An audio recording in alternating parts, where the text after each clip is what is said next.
Welcome to this explainer. Today we're diving into the ultimate secret playbook for scaling wealth. We are talking about unlocking the strategic power of M&A, mergers and acquisitions. Basically, bypassing the grueling startup phase by strategically buying an established, profitable business instead. Let's get right into it. Here's our roadmap. We'll cover why you should buy instead of build, the strategic power of M&A, defining your ideal deal box, the 3 pillars of great businesses, understanding seller psychology, and finally, the acquisition funnel and valuation. Section 1. Why buy instead of build? The paradigm shift. We're going to completely shatter that glorified startup myth we always hear. You know, the whole lone visionary grinding away in a garage narrative? I want you to genuinely ask yourself, why risk absolutely everything to build when you can just buy? Think about it. Why take on the immense risk, the sleepless nights, and the sheer exhaustion of that 0 to 1 phase? It takes massive capital and, let's be honest, a ton of luck just to find product-market fit.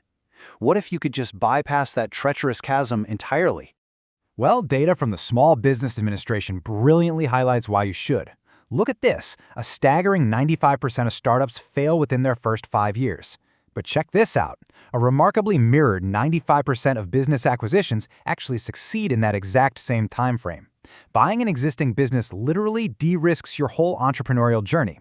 You get to focus on scaling a profitable operation instead of just fighting to survive.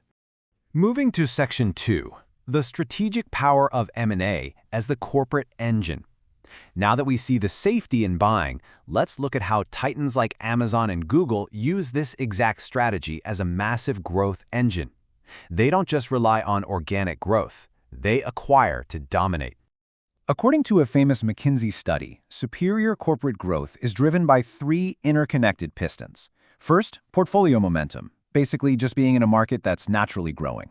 Second, capturing share by outperforming your rivals. But the third, and honestly the most catalytic piston, is M&A. Mergers and acquisitions directly fuel expansion by adding immediate revenue and making strategic shifts happen way faster. Take the set-top box analogy.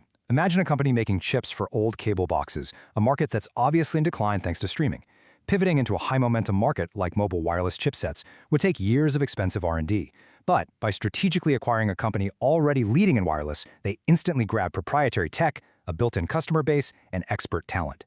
M&A is literally a time machine. It lets you skip years of organic development. Now, you can't just treat acquisitions like a casino. Every single purchase has to align deliberately with your long-term strategy, your corporate North Star. A huge pitfall here is disconnecting your financial valuation from operational reality.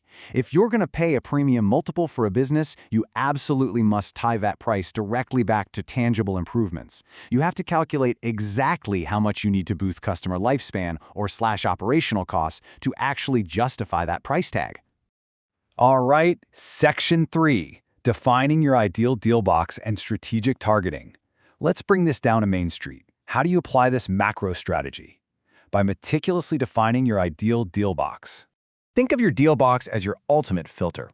You need absolute clarity on your must-haves and your can't-haves. You've got to define the geography you want, the specific industries you actually understand, the revenue size that fits your goals, and, critically, the management structure. Do you want to be an owner-operator deep in the weeds every day? Or do you want a business with a strong general manager already in place so you can just run the high-level strategy? A huge piece of this puzzle is targeting a seller financing avatar. This is an owner willing to finance a large chunk of the purchase price themselves, which means you can buy with very little money down. Your ideal avatar here is usually someone nearing retirement who wants a steady, tax-advantaged income stream, like an annuity, rather than one big lump sum. And they are usually exiting a delightfully simple, boring, but incredibly stable business.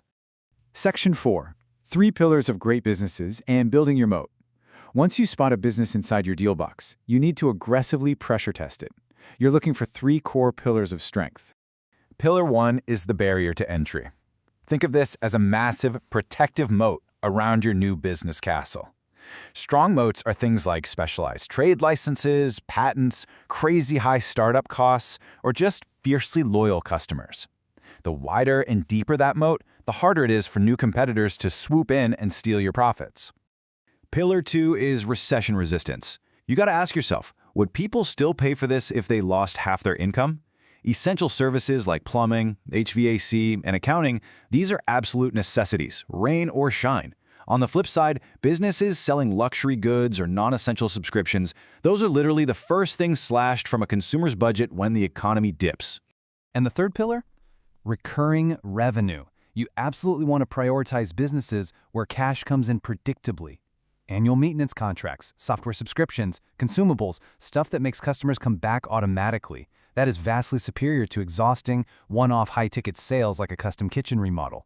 Sure, you make a big chunk of cash once, but then you're instantly back to zero, pouring money into marketing just to find your next totally new customer. Section 5. Understanding the seller's psychology, the human element. Let's shift gears a bit, because the truth is, M&A isn't just cold spreadsheets and EBITDA multiples. On Main Street, it's deeply rooted in human psychology, emotion, and empathy. If you want to negotiate effectively, you have to figure out the why. Why are they selling? Brokers use the 7 Ds to categorize this. Is it departure for retirement, divorce, disease, disagreement among partners, or maybe just dullness, where they're straight up bored? Pinpointing exactly which life event is driving the sale gives you a massive strategic advantage to tailor your offer and solve their actual human problem. But get this, a whopping 55% of sellers are motivated simply by retirement and burnout. The average small business owner is 67 years old. They've poured their blood, sweat, and tears into this thing for decades. Because they're just exhausted, they often care way more about finding a safe pair of hands for their legacy than they do about ruthlessly squeezing every last penny out of the deal. Which brings us to a profound truth. To win, you must become the trusted buyer. If you can sit across from that owner and authentically prove you're going to take care of their employees, respect their longtime customers, and honor their life's work, you'll win the deal. That trust is the secret ingredient. It's often exactly what makes them choose you and even offer you those sweet seller financing terms. Finally, Section 6, the acquisition funnel and valuation, the math of the deal. Let's bring all this macro strategy and human psychology together and ground it in the hard, practical math of sourcing and valuing your acquisition. Whether you're hunting on platforms like BizBuySell or doing cold outreach directly to owners, your deal flow is basically a sales funnel. It moves strictly through these 5 stages: screening tons of listings, doing a detailed analysis on a fraction of those, submitting a letter of intent on just a few, grinding through rigorous due diligence, and at last, signing that binding purchase agreement. Now the math here requires serious, relentless persistence. This isn't some quick weekend side project. Pros will tell you that you need to broadly evaluate roughly 50 deals just to find, negotiate, and successfully close on one great business. You've got to expect rejection and dead ends. It's literally just the mathematical process of finding that one perfect fit for your deal box. And when you do finally find that perfect unicorn deal, you have to value it. Usually that means paying a multiple of 2 to 4 times the business's earnings. But what metric do we even use? Well, you'll use SDE, seller's discretionary earnings, if you plan to be a hands-on owner-operator, because it counts the total cash benefit to a working owner. But you'll use EBITDA if you're buying a larger asset that already has a management team, since that shows pure operational profit without the owner's labor factored in. So we've covered a lot. You've seen the data. You now know exactly how to bypass that brutal 95% startup failure trap. You're holding the exact same strategic M&A playbook that corporate giants use, completely tailored for Main Street wealth creation. You know how to define your deal box, build your moat, and become that trusted buyer. So I'll leave you with this one thought to kickstart your journey. What's your first acquisition going to be?